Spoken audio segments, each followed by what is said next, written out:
Ahora damos paso a nuestro primer panel del día. ¿Qué reforma fiscal necesita México? En este panel participan Ángel García Lascurain, presidente nacional del Instituto Mexicano de Ejecutivos de Finanzas. También Juan Carlos Bojorges, presidente del Colegio de Contadores Públicos. Alejandra Macías Sánchez, directora de investigación del Centro de Investigación Económica y Presupuestaria. Modera Roberto Arteaga, editor adjunto de Forbes México. Bienvenidos todos y vamos directamente con ellos.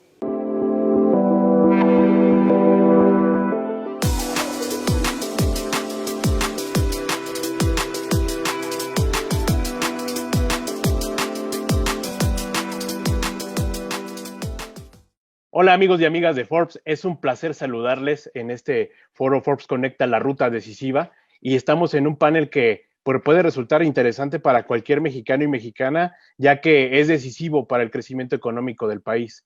¿Qué reforma fiscal necesita México? Es la pregunta sobre esta mesa. Y en junio pasado, el Sistema de Administración Tributaria informó que en septiembre presentará una reforma fiscal cuyo objetivo será recaudar 200,000 millones de pesos más en 2022, sin que esto implique un aumento de los impuestos. Así se busca que la recaudación llegará a un 2% del Producto Interno Bruto y que haya una mayor eficiencia administrativa. Sin embargo, algunos expertos han señalado que si bien se trata de una buena iniciativa, aún no queda claro esta reforma cómo ayudará al crecimiento económico en un entorno tan complejo como el que estamos viviendo. Frente a este escenario surgen varias preguntas. ¿Qué reforma fiscal es la que necesita nuestro país? ¿Qué aspectos debe privilegiar? ¿Qué es lo que se debe tomar en cuenta? Para ayudar a responder estas interrogantes en el marco de nuestro foro Forbes Conecta la Ruta Decisiva, me gustaría dar la bienvenida a nuestros panelistas, que son un panel de primer nivel. Me gustaría iniciar por Ángel García Lascurain Valero, presidente del Instituto Mexicano de Ejecutivos de Finanzas. También se encuentra con nosotros Alejandra Macías Sánchez, quien es directora de investigación del Centro de Investigación Económica y Presupuestaria, CIEP. Y también me gustaría darle la bienvenida a Juan Carlos Bojorges, presidente del Colegio de Contadores Públicos de México. Bienvenidos a este panel. Me gustaría empezar con un planteamiento general, yo creo que para todos también, para plantear este escenario a todos nuestros seguidores, y es precisamente platicarles qué es lo que está ocurriendo, cuál es el contexto que nos está dando esta propuesta. Me gustaría hacerle la pregunta a ustedes tres para que nos den su perspectiva de qué es lo que ocurre en materia fiscal actualmente, qué está pasando en México, cuáles son los desafíos que persisten a lo largo de estos años donde se ha perseguido precisamente que haya una mejor recaudación fiscal. No sé si les parece bien que iniciemos este panel con Alejandra Macías. Por favor, Alejandra. Claro que sí, e igualmente muchas gracias por la invitación. Me da mucho gusto estar aquí platicando con todos ustedes. Bueno, yo quiero empezar con un poco de contexto sobre dónde estamos en México en cuanto a recaudación, ¿no? Somos el país de la OCDE que menos recauda por impuestos tributarios, que son alrededor del 16% del PIB. Y además tenemos gastos comprometidos, o les llamamos en CIEP ineludibles, que hacen que cuando haces esta resta de los ingresos menos los gastos ineludibles, te quede un espacio pues cada vez más pequeño para hacer otro tipo de políticas públicas, ¿no? A los gastos ineludibles me refiero que son la deuda, el pago de deuda, que son el pago de pensiones, que son todas aquellas transferencias que se van a estados y municipios, y también las transferencias que se hacen a Pemex, a IMSS, a CFE, ¿no? A ISSSTE. Entonces, cuando sumamos todo eso, al final estamos hablando que para 2021 vamos a tener alrededor del 2.2% para poder hacer otra cosa. Entonces, dada esa situación, es necesario hacer cambios, es necesario aumentar los ingresos del país para poder atender requerimientos y necesidades de gasto más allá de los ineludibles, ¿no? Y estoy hablando de la parte de salud, estoy hablando de todas las consecuencias que habrá en educación, para lo cual no hay una estrategia e incluso no tiene presupuesto suficiente. Por tanto, creo que la discusión de esta reforma fiscal es importantísima. No no creemos en CIEP que la parte de administrativa sea suficiente. Es súper buena, es necesaria, pero no es suficiente, ¿no? Tenemos que pensar incluso en un nuevo sistema fiscal que vaya más allá de aumentar impuestos, sino más bien de atender toda la parte también de gasto, de tratar de hacer una mejor asignación de los recursos hacia programas y hacia objetivos, ¿no? Relacionados con derechos humanos y con el bienestar de la población. Alejandra, tocas puntos pues torales precisamente dentro de las preocupaciones que tienen los mexicanos respecto al tema presupuestario, al tema de dónde se deben dirigir los impuestos. Me gustaría preguntarle al contador Juan Carlos Bojorges, ¿cuál es la opinión que precisamente le merece en este sentido? Sí, claro, con todo gusto. Yo creo que un tema que siempre se ha discutido es la cantidad de personas que pagamos impuestos, lo que decimos la amplitud de la base. Uno de los temas que hay que trabajar en esta reforma y que se vuelve muy necesario es lograr sumar a más personas contribuyendo. Hoy nuestra base se vuelve reducida y si vemos las políticas de fiscalización que ha llevado la autoridad, la centra en un pequeño grupo de las grandes empresas. Entonces, yo creo que uno de los grandes retos de la necesidad que tenemos para alcanzar una mejor recaudación es ampliar la base. Y con esto, obviamente, conlleva diversos cambios, modificaciones en las leyes que nos permitan, por un lado, subir o eliminar lo que es la informalidad. Sabemos que hay un gran número de personas que viven en la informalidad, que hay una economía que está desarrollándose y que no contribuyen para el gasto público. Es ahí uno de los sectores que tendríamos que atacar. Y por otro lado, también es una revisión general de nuestras tasas, porque, y hablando del entorno internacional, pues no somos competitivos, no nos volvemos atractivos para generar mayor inversión de otros países en nuestro territorio. De alguna manera, eso también ayudaría a que nuestro sistema fiscal fuera siendo un poco más equilibrado, un poco más equitativo. Distribuir esta necesidad de generar ingreso, como bien decían ahorita, y para después canalizarlo con el gasto, nos demanda este tipo de acciones. De alguna manera también sabemos que la autoridad ha invertido mucho en los modelos de fiscalización, digamos en la fase administrativa de los impuestos tenemos un gran avance, pero hay que ir a los fondos, que son esos que de alguna manera estamos planteando ahorita. De alguna manera también hay que encontrar estas regulaciones específicas que fomenten inversiones nuevas, que inclusive ayuden al desarrollo de otros estados. Hemos vivido durante muchos años esta centralización de la economía y esta federalización un poco compleja y de alguna manera no la terminamos de entender nosotros mismos. Entonces se vuelve necesario encontrar sectores dentro del territorio nacional que puedan ser susceptibles de tener una mejor inversión, de que podamos o que se puedan canalizar recursos, que se logren dar incentivos, que se logren dar estímulos. Conocemos ya lo que se ha desarrollado en franjas fronterizas, pero hacia el interior de nuestro territorio yo creo que hay muchas oportunidades de hacer el desarrollo de nuevas industrias, atraer capital extranjero, como lo decíamos hace rato, y hacer planes de mediano y de largo plazo. No basar no nada más en la duración de un gobierno, sino pensar en el mediano y en largo plazo para incentivar nuestra economía. Aprovechar de alguna manera también esta figura del TEMEC. Creo que no lo hemos explotado del todo y es esta combinación de factores los que nos puede ayudar a generar una amplitud en la base, mejor recaudación, impactar en estos puntos que nos hacen falta, como también decían, la OCDE nos está exigiendo 4 o 5 puntos más en recaudación. Entonces yo creo que con estas medidas serían algunas de las que nos podrían ayudar. Y evidentemente también la responsabilidad en el ejercicio del gasto, también tener una visión de largo plazo, no atender a decisiones o a inquietudes sexenales, sino tener una planeación de largo plazo. Es lo que de entrada podríamos comentar. Muchísimas gracias, contador. Y me gustaría esta primera ronda cerrarla con Ángel García Lascurain, presidente del IMEF, para hablar precisamente de cuáles son, desde su perspectiva, pues el contexto donde estamos partiendo para preguntarnos acerca de qué se necesita en una reforma fiscal para México. Claro que sí, Roberto. Gracias a Forbes México por la invitación y es un gusto compartir esta mesa con Alejandra y con Juan Carlos. Yo quisiera referirme a la importancia de llevar a cabo una reforma fiscal a fondo en el contexto de la situación que guarda la economía mexicana en general. Hemos visto que en los últimos años se ha logrado preservar la estabilidad en las finanzas públicas y eso es algo muy importante para lograr la estabilidad económica de cualquier economía, de México, de cualquier economía. Es fundamental que haya un equilibrio en las finanzas públicas. Sin embargo, se ha logrado ese equilibrio en el último par de años, principalmente por la utilización de fuentes de recursos que no son repetibles en buena medida, Por ejemplo, la recuperación de adeudos fiscales de grandes contribuyentes de manera notable el año pasado, la utilización de los recursos del Fondo de Estabilización de Ingresos Presupuestarios, el uso de los recursos de los fideicomisos, etcétera. Y son fuentes de recursos que no se repetirán en los próximos años. Pero esto se da en el contexto de una economía que está pasando por un periodo de recuperación que desde la perspectiva del IMEF es muy fácil, es muy débil todavía. Es una reactivación económicamente frágil.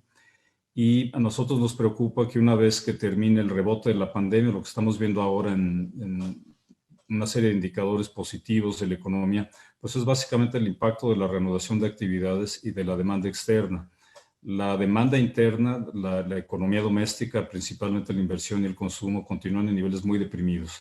Entonces, cuando termine el rebote y volvamos a esa realidad que tenemos un crecimiento económico muy bajo, menor al crecimiento que históricamente teníamos durante los últimos 40 años, vamos a llegar a una realidad donde el financiamiento del gasto público, habiendo desaparecido estas fuentes utilizables de una sola vez, pues va a llegar un momento en que las finanzas públicas podrían estar en riesgo y eso impactaría la estabilidad macroeconómica de México. Entonces, parece que se requiere una solución de fondo, pero una solución que esté ligada también con incentivar una recuperación económica mucho más fuerte y mucho más sostenida, principalmente por el lado de la economía doméstica. Muchísimas gracias, Ángel, por dibujar este panorama y me gustaría tocar un punto que es relevante ya que se ha mencionado durante muchísimo tiempo y además, sobre todo con énfasis en esta próxima reforma. Me gustaría preguntarle al contador Juan Carlos Borges, ¿a qué se refiere, por ejemplo, cuando hablan de una reforma fiscal más equitativa? Para poder desmenuzarlo un poco a nuestros usuarios, ¿qué es lo que quiere decir una reforma más equitativa? Bien, claro que sí, muchas gracias. De repente cuando se manejan estos términos a nivel general o a nivel público, es importante entender el contexto. Cuando nos vamos a nuestra Carta Magna, en donde se nace el concepto de pagar impuestos, se habla que el sistema tributario tiene que ser equitativo y proporcional. Y estos dos términos, aparentemente sinónimos, marcan dos rutas diferentes. Cuando habla de proporcionalidad, habla de un modelo, inclusive se usa mucho también en el medio, la progresividad, que básicamente es establecer un diferenciador de tasas en donde el que menos recursos tenga, el que menos recursos genere, pague menos, y quien tenga mayor capacidad, mayor generación de ingresos, tenga un pago más alto de impuestos. Y cuando hablamos de equidad, hablamos de trato. La equidad, en esencia, se refiere de tratar de igual manera a los que son iguales. Y en ese sentido, donde vamos a encontrar en las leyes diferentes ambientaciones, diferentes configuraciones, a veces de regímenes especiales, a veces de condiciones preferenciales para unos y otros, y que de alguna manera van marcando estas pautas y estas diferencias.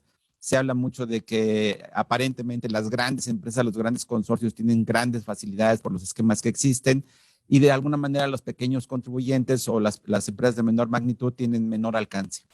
Entonces, tratando de centrarnos en esta idea, cuando se habla de equidad, se busca que haya una contribución más basada en la capacidad que tiene cada uno de poder contribuir. Si tu capacidad de contribución es alta, entonces la tasa y el direccionamiento de la base estará de mayor impacto. Y así como vas reduciendo, las pequeñas, las medianas empresas, las personas físicas deberían tener un impacto menor en el pago de los impuestos, dependiendo de esta amplitud. Ahora, también es importante señalar esta figura que la ley ha ocupado de generar tratos diferenciados y que se vuelven muy especiales, muy específicos, a veces llevados a través de estímulos, a veces llevados a publicaciones específicas, en donde al final se van creando ciertas distorsiones. Entonces, ¿qué es lo que esperamos cuando se habla de una equidad? Que las regulaciones sean más estandarizadas, que de alguna manera todos tengamos un trato acorde a nuestra capacidad contributiva, acorde al régimen fiscal en el que nos encontramos, generando los estímulos necesarios con ese direccionamiento, con esa responsabilidad de encontrar en dónde es que se genera un estímulo y en dónde se tiene que dar un trato similar. Hemos vivido en el pasado algunos esquemas, algunas modalidades de condonaciones, inclusive por ahí de repente ha habido quejas, ¿no? De que luego los que se retrasan o no pagan se vuelven los más beneficiados en relación a los que sí pagan sus impuestos. Entonces, todos estos modelos de comentarios es lo que esperamos que traiga la reforma. Ya se anunció que no va a haber incremento de tasas, pero lo que esperamos es que haya una regulación que elimine las diferencias, que elimine estos tratos desiguales a los que en esencia son iguales y que de alguna manera también se logre este modelo de progresividad o de proporcionalidad para que, y repitiendo un poco lo que se dio hace rato, en esta amplitud de la base tengamos una mejor y mayor contribución en calidad y en cantidad. Muchísimas gracias, contador. Me gustaría dirigir una pregunta precisamente a Alejandra, hablando, yo creo que de los temas que han tocado a lo largo de estos meses y además desde hace muchísimos años en el CIEP, que es hablar precisamente de cuáles son los elementos que resultan imprescindibles en esta reforma fiscal, que no se deben olvidar, que deben estar presentes para que pueda ser efectiva. Alejandra, ¿cuáles serían desde su perspectiva? Claro que sí. Mira, yo voy a repetir un poco lo que acaba de decir Juan Carlos, porque es una parte esencial de un nuevo sistema fiscal, ¿no? Como nosotros en CIEP lo pensamos, que es la parte de equidad y de redistribución, ¿no? Pero también incluyendo toda la perspectiva de género, porque si bien, digamos, las personas debemos ser tratadas iguales de acuerdo a nuestros ingresos, también entre hombres y mujeres, ¿no? Entonces, hay muchas mujeres que no se integran al mercado laboral por distintas situaciones, entonces debería de haber políticas públicas que pudieran incentivar esta incorporación y que también pudieran contribuir pues a los ingresos del país, ¿no? Entonces, esta sería una característica que debería incluir alguna reforma fiscal profunda e integral. Otra cosa es todos estos consensos globales que se están llevando a cabo, también es importante que México participe, está ahí, ¿no? Hablando de este impuesto mínimo global del 15%, que también tiene sus pros y sus contras, y que de acuerdo a lo que se anunció, el ingreso extra podrían ser como 30,000 millones de pesos. Y yo aquí quisiera poner en perspectiva lo que son esos 200,000 millones de pesos o esos 30,000 millones de pesos con los requerimientos de gasto que tenemos, ¿no? Entonces, solo para dimensionar esos 200,000 pesos te alcanzaría para cubrir pensión para adultos mayores y los 50,000 millones de pesos que les van a dar extra a Guardia Nacional, ¿no? Nada más, no te alcanzaría para alguna otra política o para subsanar deuda, o sea, no te está resolviendo un problema en realidad, ¿no? Entonces, bueno, eso creo que es importante, la participación en los consensos globales.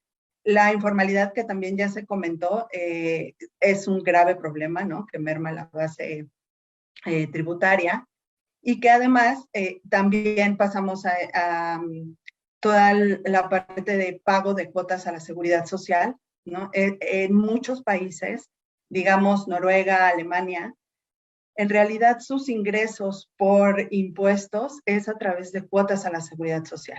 Que bueno, aquí puede haber son impuestos, son contribuciones, ¿no? Pero me refiero a que gran parte de sus ingresos es a través de estas cuotas patronales y empleadores y a veces el gobierno. Entonces, tendríamos que estar pensando en rediseñar cómo estamos pagando las cuotas a la seguridad social, la tasa, e incluso pensar en otro diseño donde se cobre más a quienes tienen mejores salarios y hacer una cuestión más distributiva como lo hacen en otros países. Claro, aquí tomando en cuenta pues la informalidad y también el nivel de salarios que tenemos, que eso nos merma bastante para hacer cambios.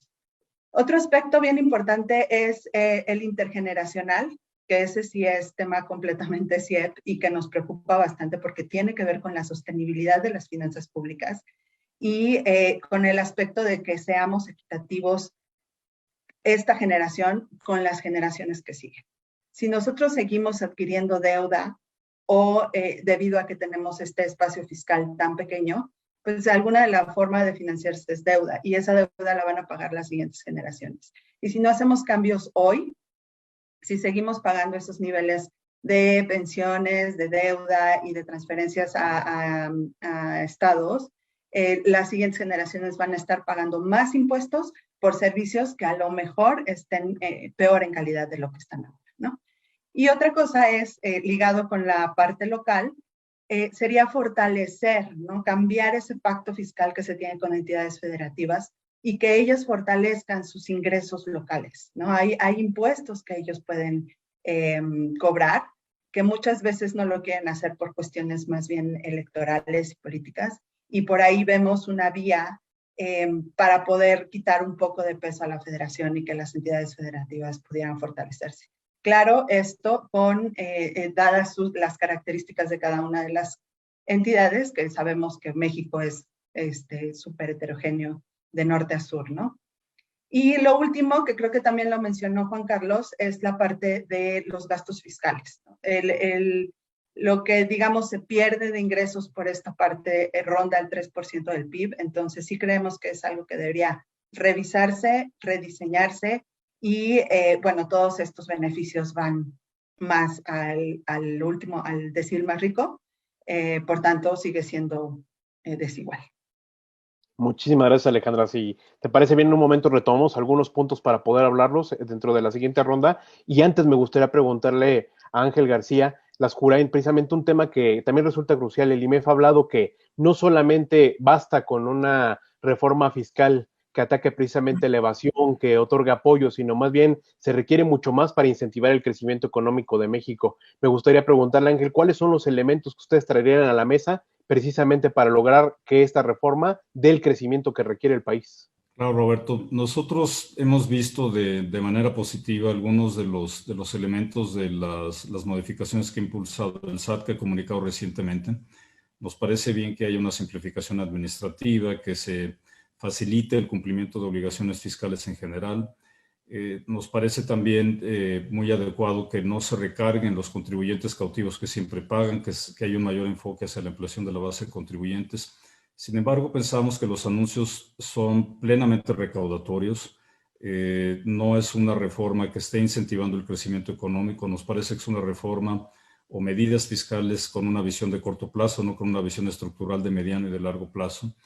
Y nosotros recientemente presentamos en el instituto un documento que le llamamos Propuesta de Medidas Fiscales para promover el crecimiento económico e incentivar la recaudación. Y ahí perseguimos básicamente 3 objetivos. Uno de ellos es incrementar la participación contributiva, la fiscalización eficiente, donde pues, todas estas medidas administrativas sin duda contribuyen, pero también incentivar la actividad económica mediante la expansión de la inversión y el consumo con medidas directas de apoyo a las empresas y con una visión de mediano plazo. Tenemos una serie de medidas muy específicas, desde la adecuación al régimen de incorporación fiscal hasta modificaciones en la tasa del IVA para alimentos, protegiendo una canasta básica, disminución de la tasa del ISR corporativo, entre otros estímulos fiscales que van directamente orientados al fomento de la inversión y de la recuperación económica. Como decía al inicio, todas estas medidas van encaminadas a recuperar una tasa histórica de crecimiento mayor. México ha tenido un crecimiento promedio de 2.3% durante los últimos 40 años. Y cuando termine el rebote de la pandemia, vamos a regresar a una tasa ligeramente superior al 1%. Eso va a impactar directamente la capacidad recaudatoria del gobierno federal y tendrá también un impacto pues, inhibidor sobre la calidad de los servicios públicos y sobre la misma capacidad de operación del gobierno federal para cumplir con su misión. Nos preocupa que vayamos a entrar a esa situación el próximo año y por lo tanto nos parece oportuno que en la segunda mitad del año en curso se lleven a cabo cambios pues, más profundos, no estructurales y con una visión de mediano plazo.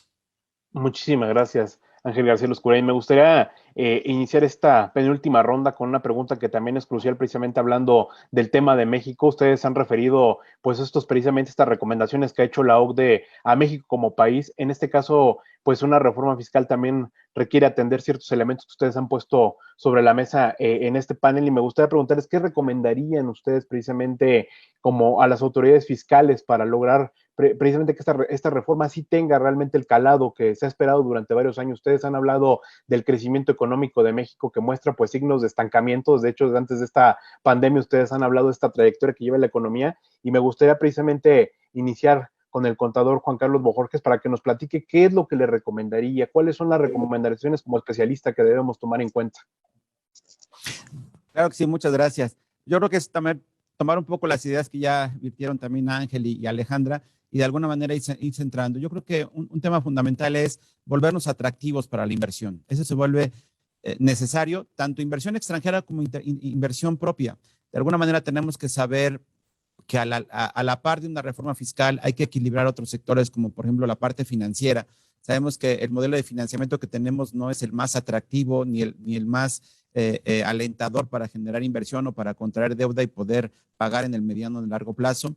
Entonces, yo creo que uno de los temas fundamentales sería ese. Otro que también se vuelve muy interesante, y lo mencionaba Ángel, esta búsqueda de las nuevas tasas que nos vuelva atractivos para que de alguna manera las empresas desarrollen economía, desarrollen crecimiento y que hagan la contribución, ¿no?, del impuesto que les corresponda o que les toque, sumando las demás contribuciones que van haciendo, porque siempre hablamos del impuesto principal, que es el impuesto de la renta. Sin embargo, siempre que hay economía, siempre que se generan actividades por las empresas, empieza a haber pago de sueldos y eso genera las retenciones por los sueldos, empieza a haber pagos de cuotas de seguridad social, el sistema de ahorro para el retiro, los impuestos locales sobre nómina, que hace rato Alejandra mencionaba también.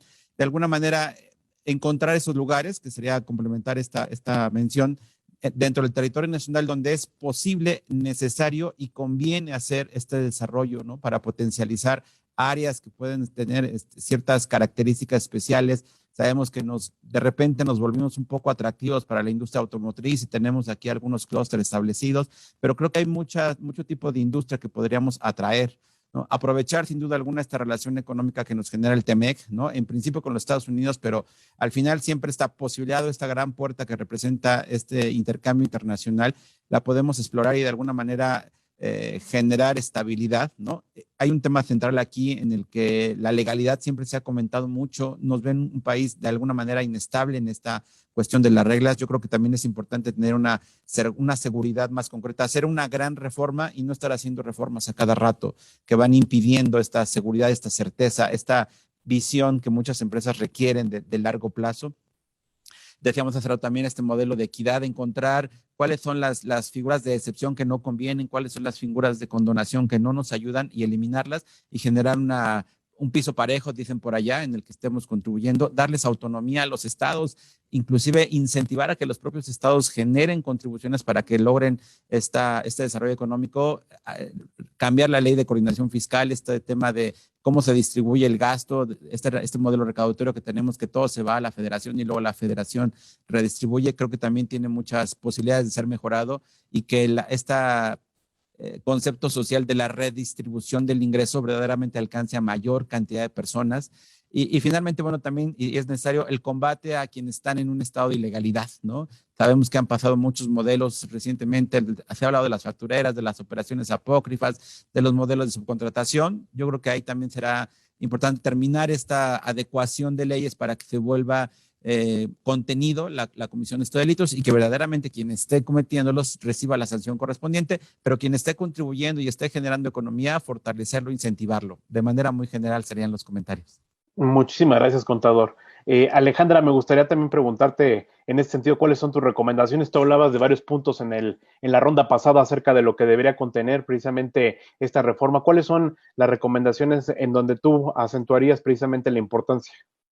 Bueno, yo quiero iniciar esta intervención con, hay que tener cuidado también de cuando decimos aumentar impuestos, realmente hasta dónde podemos llegar, ¿no? O sea, ¿nos va a resolver el problema aumentar impuestos?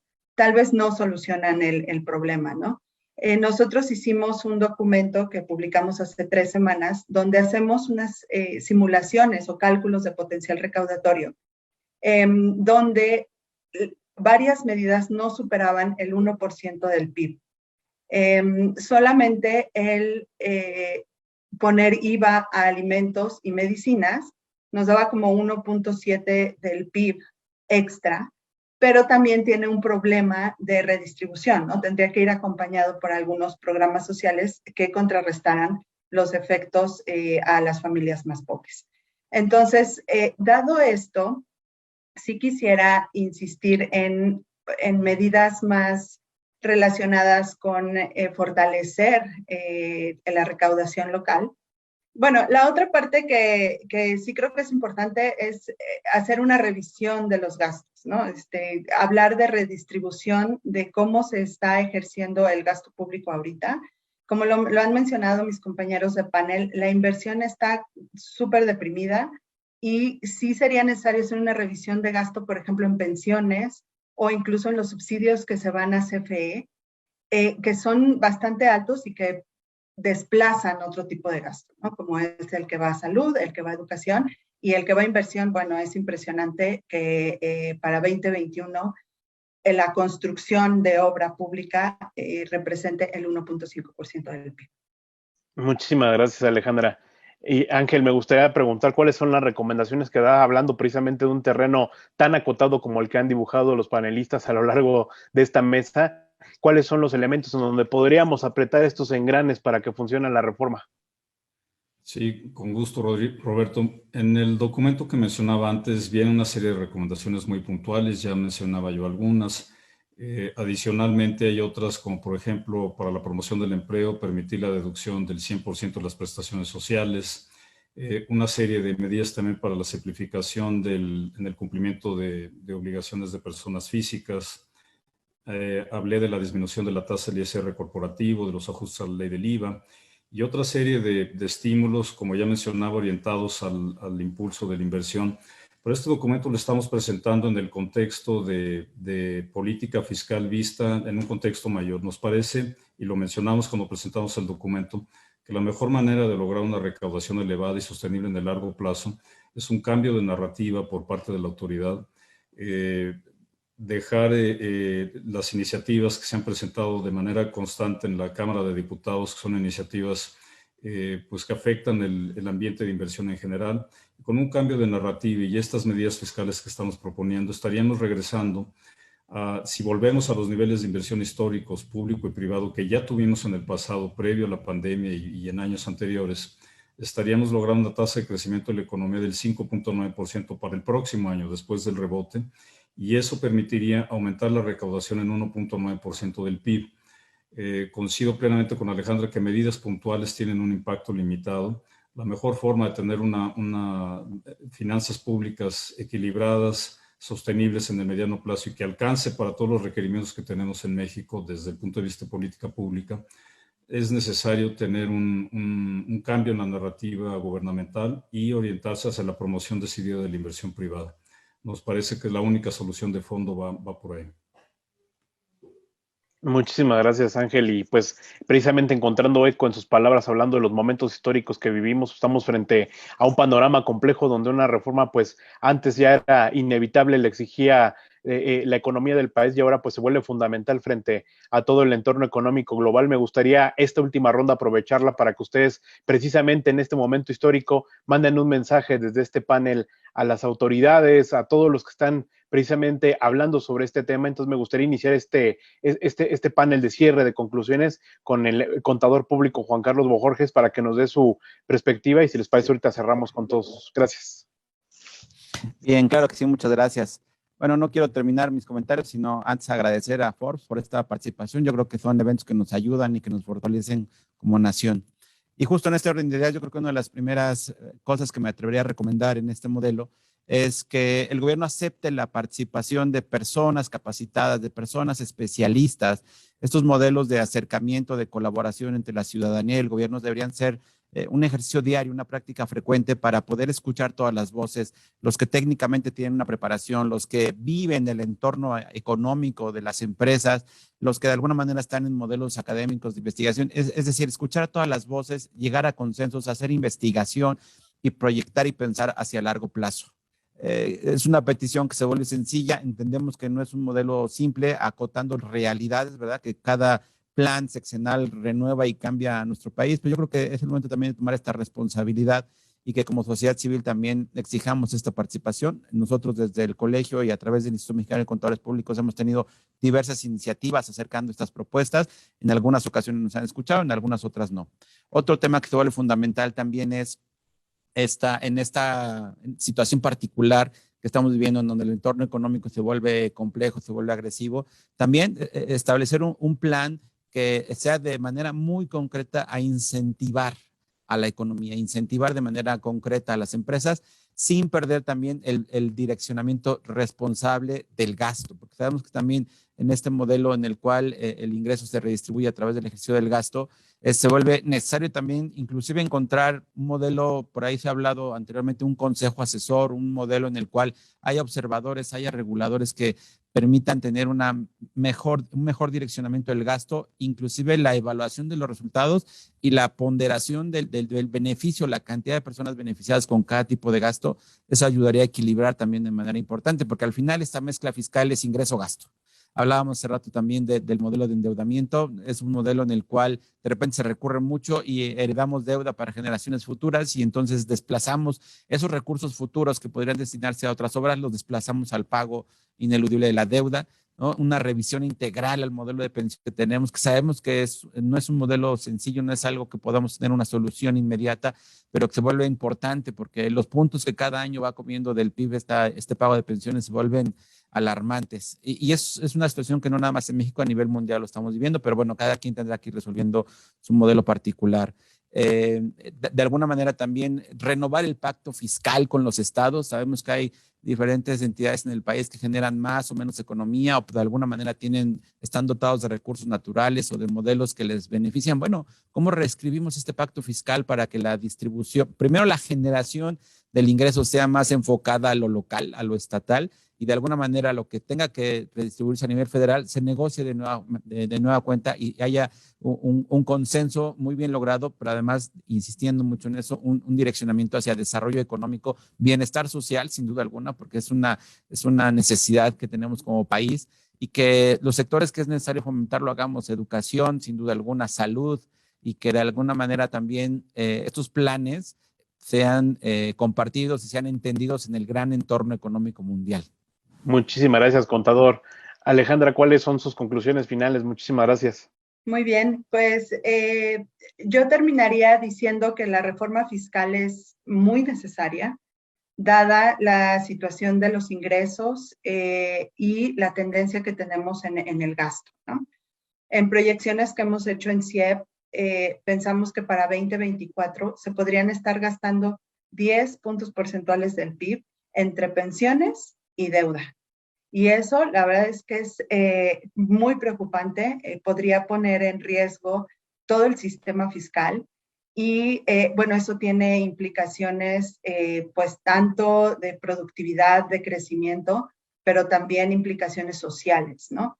Dada la situación que estamos viviendo ahora, el nivel de pobreza y de desigualdad ha aumentado, ¿no? Los requerimientos de la población para no incurrir en gastos catastróficos de salud, por ejemplo, van a ser más grandes cada día. Y pensando, por ejemplo, en la pensión para adultos mayores, que ha aumentado de una manera pues bastante importante desde 2019, pues eso pone en riesgo cualquier otro derecho, como es la educación, que también va a tener implicaciones a mediano y largo plazo, importantes sí para las familias, pero también para la productividad del país, ¿no? O sea, finalmente las personas, el trabajo de las personas es lo que hace que un país crezca, claro, ¿no? Y a través de las empresas y de la inversión. Entonces, sí es necesario hablar de una reforma fiscal integral, profunda. Creo que iniciamos con algunas reformas, dígase la de pensiones, que sí tiene algunos aspectos positivos, pero sigue siendo como más superficial, ¿no? No va a fondo a solucionar el problema que todavía tenemos en ese rubro. Y también, por ejemplo, la de outsourcing, ¿no? Que trata de resolver algunos asuntos sociales también. Yo acabaría con esto, agradeciendo la invitación a Forbes a participar en este panel y también agradeciendo a mis compañeros por este intercambio tan rico. Muchísimas gracias, Alejandra Macías. Y para cerrar esta mesa, me gustaría dar la palabra a Ángel García Lascurain para que nos dé sus conclusiones. Muchísimas gracias. Gracias, Roberto. Yo coincido con Juan Carlos y con Alejandra. El incremento de los compromisos gubernamentales, ¿no?, en materia de gasto público, que incluye no solamente los programas sociales que se han venido implementando y que ya se elevaron a rango constitucional, también la creciente presión fiscal que implicará el tema pensionario en México, que de manera cada vez más intensa estará sobre la mesa, y bueno, los compromisos también con una serie de proyectos de infraestructura, la reasignación del gasto público. Todo ello hace que la trayectoria de los compromisos fiscales del gobierno va a requerir un incremento sustancial de ingresos fiscales para poder mantener la estabilidad en el mediano y largo plazo de las finanzas públicas. Y en este sentido, si no se llevan a cabo acciones para incrementar la tasa de crecimiento potencial del PIB en el largo plazo, que incluye, por supuesto, una reforma fiscal integral que no solamente eleve la recaudación, sino que logre una alineación correcta de todos los incentivos, de todos los sectores de la economía, que asegure también un ejercicio eficiente del gasto público. Me parece que el tema de transparencia en el uso de los recursos es fundamental. La creación de un consejo ciudadano independiente sería una medida adicional que deberíamos incluir en cualquier diseño de reforma fiscal, donde haya una trazabilidad al uso de los recursos de manera transparente y se asegure la efectividad en el uso del dinero público. Y concentrarse también en proyectos que tengan una clara y una elevada rentabilidad social y que sea medible, ¿no? Si eso no se lleva a cabo, desde nuestra perspectiva, se ve muy complicado que la estabilidad fiscal que ha caracterizado a México en los últimos años pueda mantenerse, y eso pues afectaría directamente la estabilidad económica del país, el atractivo como destino de inversión, y pues tendría un impacto directo negativo sobre el bienestar de la población. Muchísimas gracias, Ángel García Lascurain Valero, presidente del IMEF, Alejandra Macías Sánchez, directora de investigación del Centro de Investigación Económica y Presupuestaria, a Juan Carlos Bojorges, presidente del Colegio de Contadores Públicos de México. Muchísimas gracias por haber participado en esta charla. Yo soy Roberto Arteaga, editor adjunto de Forbes México, y los invito a que sigan conectados en nuestro foro Forbes, La Ruta Decisiva, México a la mitad del camino. Nos vemos la próxima.